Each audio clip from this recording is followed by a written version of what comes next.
नमस्कार दोस्तों, हर रोज़ की तरह आज भी आपके सामने हूँ। दिल्ली से छपने वाले अखबार मेरे हाथ में हैं।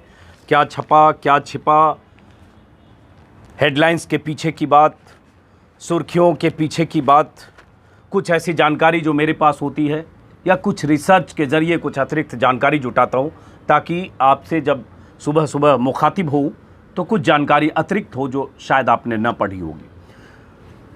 आज पता नहीं क्यों मुझे लग रहा था कि आज एक दिन मैं डिसकंटिन्यू करूं। लगातार लगता है 40-45 दिन से ये सिलसिला हर रोज़ सुबह मैं ऐसे ही आपसे वीडियो के ज़रिए बात करता हूं, ख़बरों पर बात करता हूं, कुछ खबरें बताता हूं।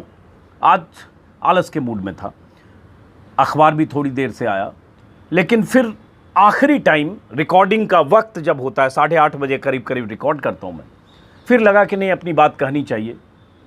देखेंगे, डिसकंटिन्यू किसी और दिन करेंगे। इस आलस को त्याग करके फिर मैं आपके सामने आया। लेकिन हाँ, उसका एक खामियाजा हुआ कि 1 घंटा जो मेरे पास वक्त होता है जिसमें अखबार पढ़ता हूँ ज़्यादा से ज़्यादा, आज नहीं पढ़ पाया। तो मैं बड़ी एक खबर पर बात करूँगा और उसके बाद देखता हूँ मैं क्या बात कर पाता हूँ, मैं नहीं जानता। लेकिन सबसे बड़ी खबर, फेसबुक पर जो आरोप लगा है और फेसबुक की जो इंडिया की पॉलिसी हेड हैं आँखी दास, उन पर जो आरोप लगा है, आप सब इस बारे में अवगत होंगे। जो वॉल स्ट्रीट छापी थी, जो एक लंबी रिपोर्ट छापी थी शुक्रवार को, जिस पर 2 दिन से भारत में हंगामा मचा है, राजनीतिक तौर पर आरोप प्रत्यारोप लग रहे हैं। और अब आँखी दास ने, जो फेसबुक की पॉलिसी के लिए भारत से संबंधित और साउथ एशिया से संबंधित पॉलिसी के लिए जो जिम्मेदार हैं, कंटेंट की पॉलिसी के लिए, उन्होंने एक मुकदमा भी दर्ज करा दिया है कि उन्हें जान से मारने की धमकी दी जा रही है। और इस बीच कांग्रेस और बीजेपी पर आरोप प्रत्यारोप। मैं एक एक करके सारी बात बताऊंगा और ये भी कि आँखी दास को धमकी किन लोगों ने दी। मैं अभी थोड़ा बहुत जो वक्त मिला मैंने निकालने की कोशिश की।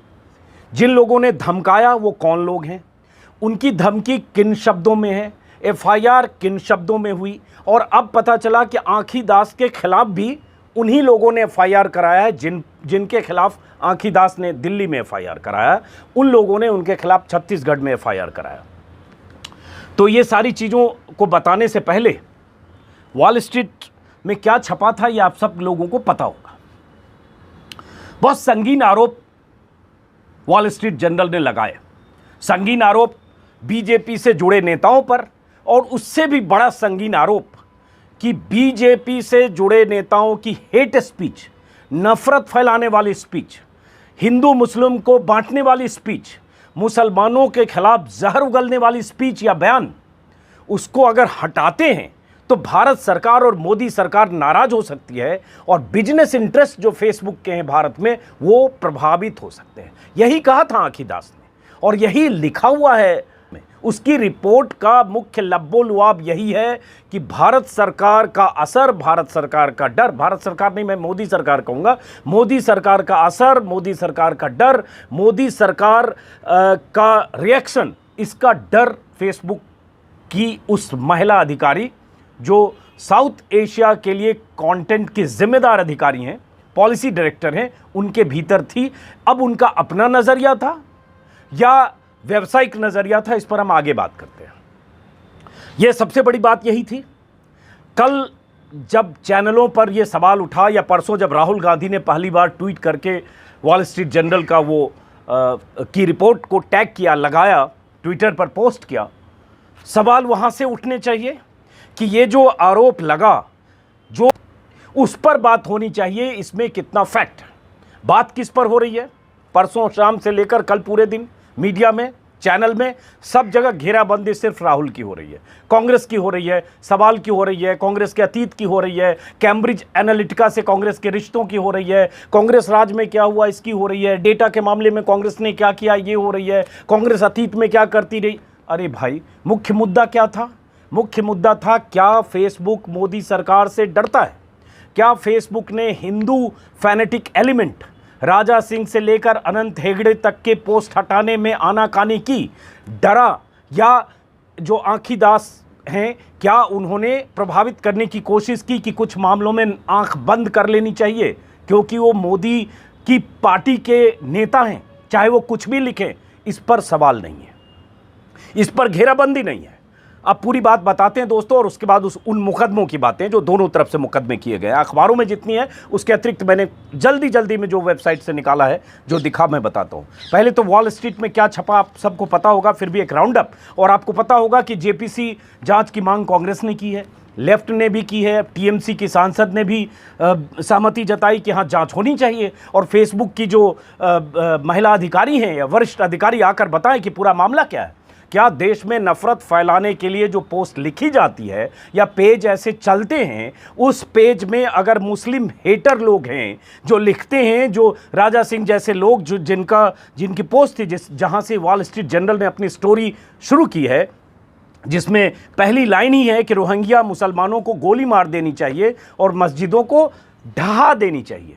जब ये ऐसी स्टोरी या ऐसा वीडियो, ऐसी ओपिनियन लिखी गई, और ऐसा अनंत हेगड़े भी बहुत कुछ लिखते रहे, कोरोना जिहाद और तमाम चीज़ें, उन ऐसे कंटेंट को जिसको लेकर फेसबुक की एक पॉलिसी गाइडलाइंस है, कम्युनिटी गाइडलाइन है, हेट स्पीच के खिलाफ गाइडलाइन है, उन तमाम गाइडलाइंस को उल्लंघन करती हुई ये पोस्ट, जो हिंदूवादी नेताओं की पोस्ट है, मोदीवादी नेताओं की पोस्ट है, बीजेपी के विधायकों और सांसदों की पोस्ट अगर है, उसको हटाने में फेसबुक की अगर टीम, जो पुलिसिंग टीम थी, वो हटाना चाहती थी, लेकिन आँखी दास ने कहा ऐसा मत करना, इससे नुकसान होगा और इससे भारत में बिजनेस बाधित होंगे। अब इस पर आते हैं। अगर इस पर जेपीसी जांच की मांग होती है, जो शशि थरूर ने की, और उन्होंने एक चिट्ठी भी लिख दी, क्योंकि वो संसदीय समिति के अध्यक्ष के नाते उन्होंने चिट्ठी लिखी, तो हुआ क्या है कि जो बीजेपी के नेता हैं, जो सांसद हैं निशिकांत दुबे, उन्होंने तुरंत एतराज़ किया है कि, और रूल का, नियमों का हवाला देकर आँखी दास के बचाव में आ गए कि इसकी ज़रूरत नहीं है और ये अधिकार उनको नहीं है। शशि थरूर को, जो सूचना प्रौद्योगिकी संबंधी जो संसदीय स्थायी समिति हैं उसके चेयरमैन हैं, उनको ये अधिकार नहीं है। कायदे कानून का हवाला देकर बचाने की कोशिश की, मतलब ढाल बनकर आए। उसके बाद जो संसदीय कार्य मंत्री हैं प्रहलाद जोशी, उन्होंने भी डंके की चोट पर कह दिया जेपीसी का तो सवाल ही नहीं उठता है, ज़रूरत ही नहीं है। जबकि सीपीएम, कांग्रेस, टीएमसी की सांसद हैं एक, वो महुआ मोइत्रा, तमाम लोग ये मांग कर रहे हैं कि जेपीसी की जांच होनी चाहिए। बीजेपी के नेता कवच और ढाल बनकर आ गए। अब इसमें कहानी क्या है आगे बताऊंगा। बार बार मैं कह रहा हूं दोनों की तरफ से मामले दर्ज क्या हुए, और क्या दरअसल वो इस तरह के जान से मारने की धमकी थी जिससे उनको जान का खतरा था, आँखी दास ने जो कहा, या वैसे ही पोस्ट है जैसे हम लोगों को रोज़ धमकियां दी जाती है। अगर मैं ये वीडियो डालूंगा ट्विटर पर या फेसबुक पर, और उसके कमेंट आप में से कोई आदमी पढ़ लीजिएगा, ट्विटर और फेसबुक पर मेरे लिए ही क्या कमेंट लिखेंगे, और ऐसी बातें न जाने कितने लोग आकर ट्विटर पर लिख देते हैं, तुझे तो गोली मार देनी चाहिए, चौराहे पर टांग देना चाहिए, तेरा ये कर देना चाहिए, तेरा वो कर देना चाहिए, रोज लोग लिखते हैं। फेसबुक पर भी, ट्विटर पर भी, बल्कि ऐसे पेजेज चल रहे हैं जिसमें मुसलमानों के खिलाफ ऐसी अपीलें या मुसलमानों के खिलाफ नफरत भरी ऐसी बातें खुलेआम लिखी जाती हैं। खैर, तो ये वॉल स्ट्रीट जर्नल की रिपोर्ट थी, और उस रिपोर्ट में पहले उस रिपोर्ट के बारे में बताता हूँ, और उसके बाद इस बीच एक और चीज़ हुई है जो अखबार में छपी है। नवभारत टाइम्स की पहली हेडलाइन है, सारे अखबारों की में ये खबरें हैं, economic times, Navbharat times, times of India, और 3 अखबारों ने इस पर संपादकीय भी लिखा है। वो संपादकीय क्या कहता है उस पर भी आऊँगा बात। पहले थोड़ा तथ्य बता दूँ जो वॉल स्ट्रीट ने लिखा है। उसमें चूँकि हो सकता है कुछ लोगों को नहीं पता होगा, उसमें उसने लिखा कि मार्च में फेसबुक के कर्मचारियों को लगा कि राजा सिंह, जो तेलंगाना विधानसभा के विधायक हैं और सिर्फ कुख्यात हैं मुस्लिम विरोधी ऐसे बयानों की वजह से ही, उनका आप इतिहास खंगालेंगे, सिर्फ यही राजनीति करते हैं, ओवैसी को काउंटर करने के लिए नफरत भरी बातें करते हैं, उसी तरह के बयान देते हैं और उसी तरह के बयानों के लिए कुख्यात हैं। तो राजा सिंह के लिए जो फेसबुक, उनके हेट स्पीच, जो रोहिंग्या को गोली मार देनी चाहिए और मस्जिद ढहा देनी चाहिए, ऐसे वीडियो और ऐसे हेट स्पीच के लिए फेसबुक के जो कर्मचारी थे उन्होंने फ्लैग किया कि हेट स्पीच गाइडलाइन के उल्लंघन के दायरे में ही आता है और डेंजरस कैटेगरी में है। मतलब एक होता है हेट स्पीच गाइडलाइंस का उल्लंघन, एक होता है डेंजरस कैटेगरी। डेंजरस कैटेगरी मतलब खतरनाक श्रेणी, इन्हें बैन कर दिया जाना चाहिए, ये इंसानियत के लिए, समाज के लिए, परिवेश के लिए खतरा है, इस तरह से उनके लिए फ्लैग किया। लेकिन और ये कि हमेशा के लिए बैन कर देना चाहिए। दुनिया के कुछ देशों में फेसबुक ऐसे करता भी है, उसकी भी 2-4 जिक्र उसी रिपोर्ट के हवाले से है। लेकिन यहाँ कहा गया कि और ये दोहराई बात की गई कि ऐसे लोग धार्मिक कट्टरता और तनाव बढ़ाने की वजह हैं जिन्हें हमेशा के लिए बैन कर देना चाहिए। लेकिन कंपनी की जो टॉप पॉलिसी एग्जीक्यूटिव आँखी दास ने विरोध किया और इन लोगों के खिलाफ हेट स्पीच रूल्स को लागू न करने का दबाव बनाया।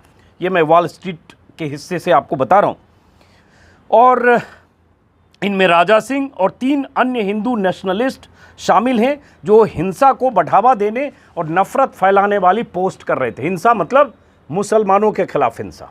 ये कोरोना का दौर भी था। दास का काम भारत सरकार में कंपनी के हितों के लिए लॉबिंग करने की जिम्मेदारी है। दास जो हैं, आँखी दास, भारत सरकार में लॉबिंग की जिम्मेदारी है, चूंकि फेसबुक का बिजनेस इंटरेस्ट है। और दुनिया में फेसबुक का और व्हाट्सएप का सबसे बड़ा यूजर आज की तारीख में भारत है, क्योंकि चीन में इनको एंट्री नहीं है, भारत नंबर 1 है। और इसलिए उनके, और आपको पता होगा कि अब फेसबुक टेलीकॉम सेक्टर में और दूसरे सेक्टर में भी बिजनेस इंटरेस्ट के साथ भारत में इन्वेस्टमेंट, निवेश और उसके जरिए पांव जमाने की कोशिश कर रहा है। आँखी दास की एक तस्वीरें भी हैं जो आप लगातार देख रहे होंगे। प्रधानमंत्री मोदी के साथ मुलाकात की और उन तस्वीरों के जरिए और उनके कुछ पोस्ट जो 2017 में उन्होंने लिखे हैं और बाद में कुछ उन्होंने लिखा है, उससे उनकी प्रॉक्सिमिटी, उनके विचारों का पता चलता है।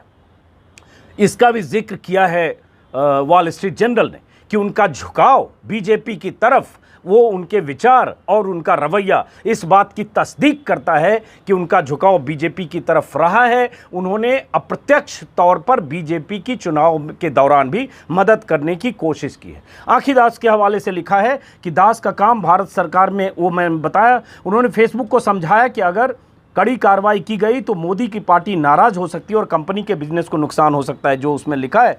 और उसके बाद फेसबुक के एक अधिकारी को कोर्ट भी किया गया है, वो भी आपको बता देता हूँ। और साथ में आपको बताऊँगा आगे कि अभी जो मामला दर्ज इन्होंने कराया है वो क्या मामला है और जो आँखी दास के खिलाफ कैसे मामला दर्ज कराया, उन्हीं लोगों ने जिनके खिलाफ आँखी दास ने मामला दर्ज कराया। उन्होंने खुद कहा कि उन्होंने क्या कहा ट्विटर पर और कैसे उनको जान से मारने की धमकी और यौन हिंसा के मामले उनके खिलाफ दर्ज हुए दिल्ली में।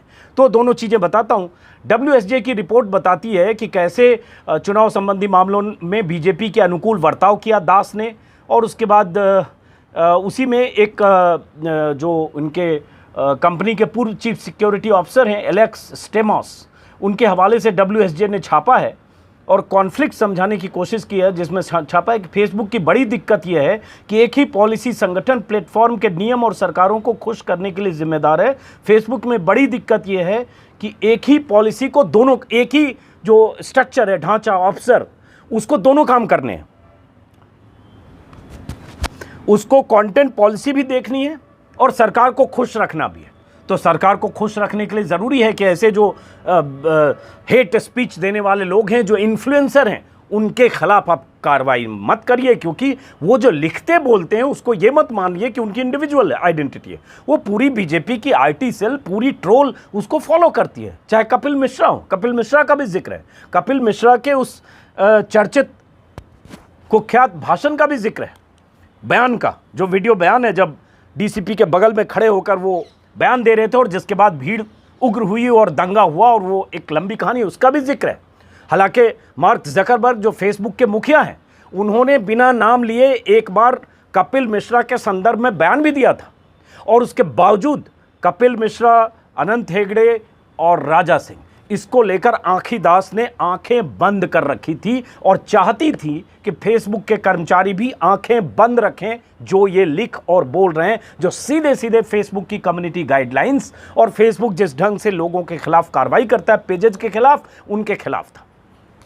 और कुछ जानकारियां इसी वॉल स्ट्रीट जर्नल में हैं, जिन जानकारियों पर बात करने से पहले आप जरा आता हूं कि हुआ क्या है और अब कैसे पूरा मामला ये दर्ज हुआ है और मुकदमा और क्या कहानी हुई है। उसी में मैंने आपको बताया कि आँखी दास के फेसबुक ट्विटर पर और फेसबुक पर उनकी पोस्ट का भी जिक्र है। 2017 में उन्होंने एक फेसबुक पोस्ट किया था, उसका भी जिक्र है मोदी के पक्ष में। उसके बाद उनकी ओपिनियन कैसे दिखती है इसका भी जिक्र है। और उसके बाद जब वॉल स्ट्रीट जर्नल ने ही फेसबुक से पूछताछ की, जो कमेंट के लिए इंक्वायरी होती है, उसके बाद राजा सिंह की पोस्ट डिलीट की गई।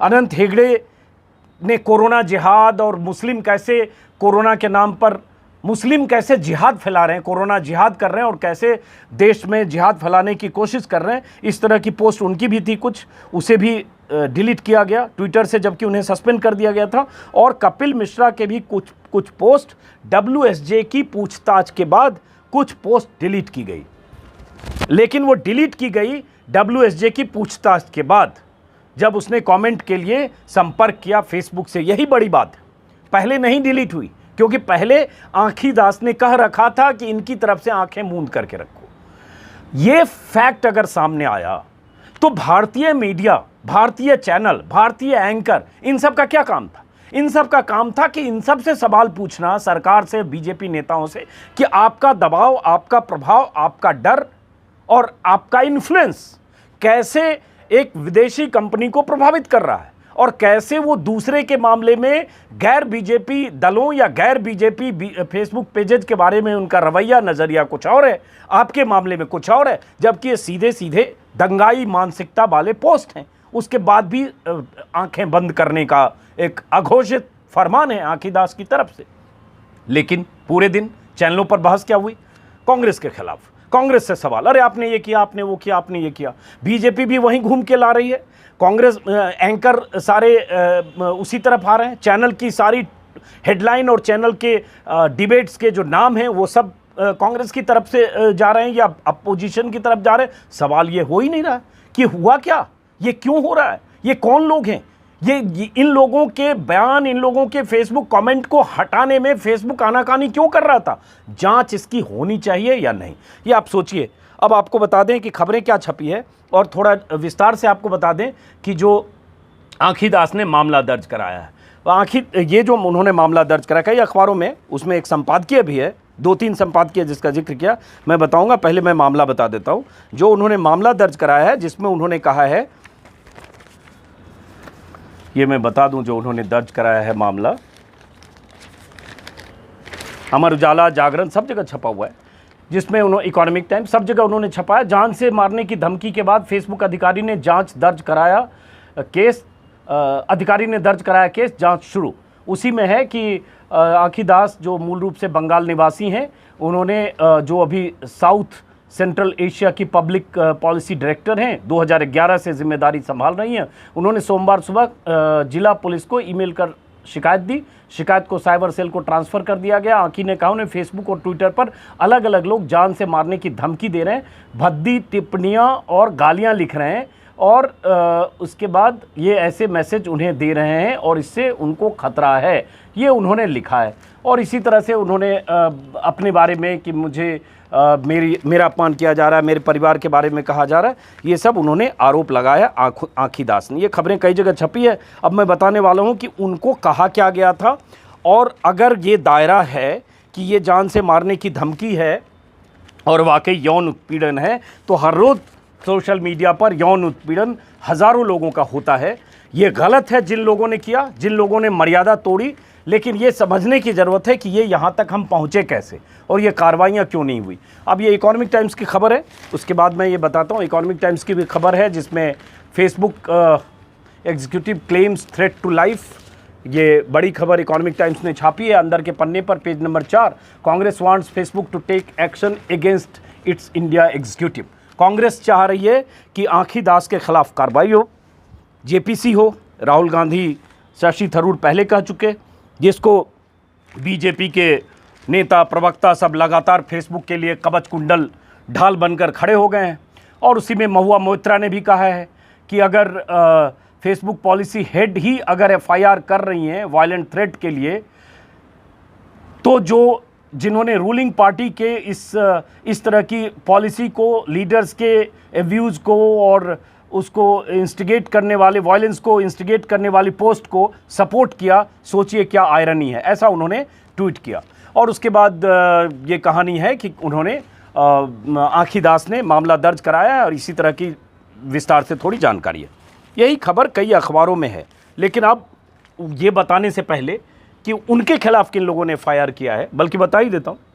अब हुआ ये कि मैं अभी वेबसाइट पर खोज रहा था कि दरअसल पूरा मामला है क्या, और जानकारी के लिए तो मुझे पता चला कि फेसबुक के अधिकारी आँखी दास के खिलाफ पत्रकार आवेश तिवारी ने कराई एफआईआर। 2 नामजद, एक मैंने खबर देखी कि स्वराज एक्सप्रेस है, छत्तीसगढ़ के राज्य प्रमुख है, एमपी और छत्तीसगढ़ से चलता है, वहाँ के जो जर्नलिस्ट हैं, स्टेट चीफ हैं आवेश तिवारी, उन्होंने फेसबुक की जो यही पॉलिसी डायरेक्टर हैं आँखी दास के खिलाफ रायपुर के कबीर नगर थाने में एफआईआर दर्ज करवाई है।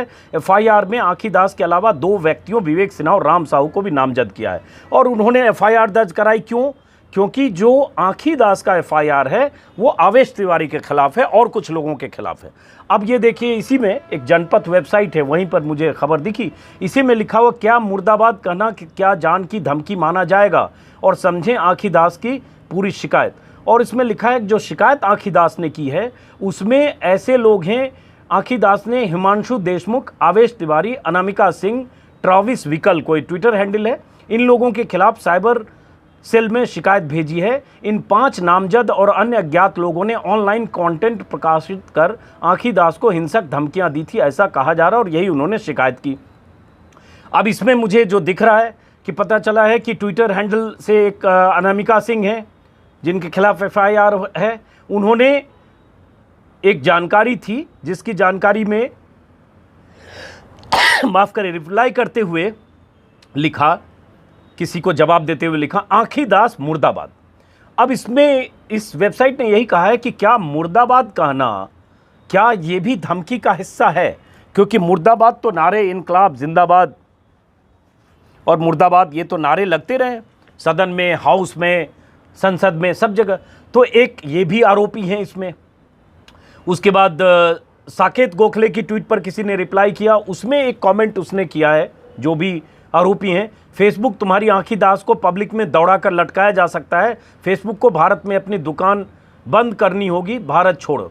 और तीसरा एक आरोपी हिमांशु देशमुख को बनाया गया, जिन्होंने आवेश तिवारी के फेसबुक स्टेटस का शेयर किया है। और ये सब जानकारी है, किसने क्या लिखा, ये उस तरह की भाषा का इस्तेमाल है जो ट्विटर फेसबुक पर लोग करते हैं।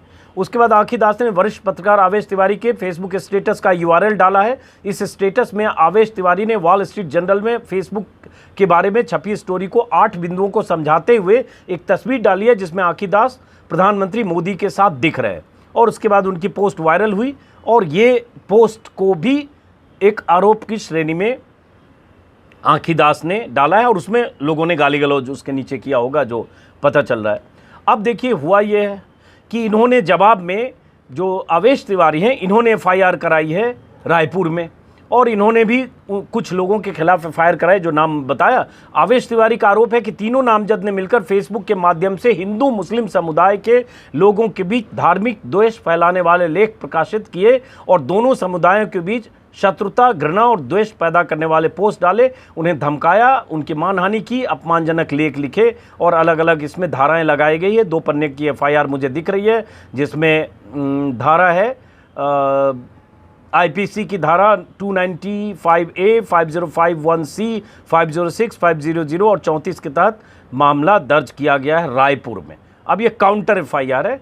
तिवारी ने लिखा है कि तीनों नामजद ने मिलकर उन्हें आग लगाने की धमकी दी, वे सुरक्षा चाहते हैं। एफआईआर के मुताबिक आवेश तिवारी ने 16 अगस्त को अमेरिकी अखबार वॉल स्ट्रीट में छपे एक लेख पर एक पोस्ट लिखी थी जिसमें साफ तौर पर कहा गया था कि आँखी दास लोकसभा चुनाव से पूर्व फेसबुक के राजनीतिक हित के लिए तमाम तरह के हेट स्पीच से जुड़ी पोस्ट को न हटाने के लिए अपने अधीनस्थों पर दबाव डाल रही थी। उनका कहना है केंद्र सरकार से राजनीतिक संबंध खराब होंगे, ये उन्होंने फेसबुक पर लिखा था। मुकदमे में आगे लिखा है कि फेसबुक यूजर राम साहू ने मुझे जला डालने और मेरे घर को जला डालने की बात कही है।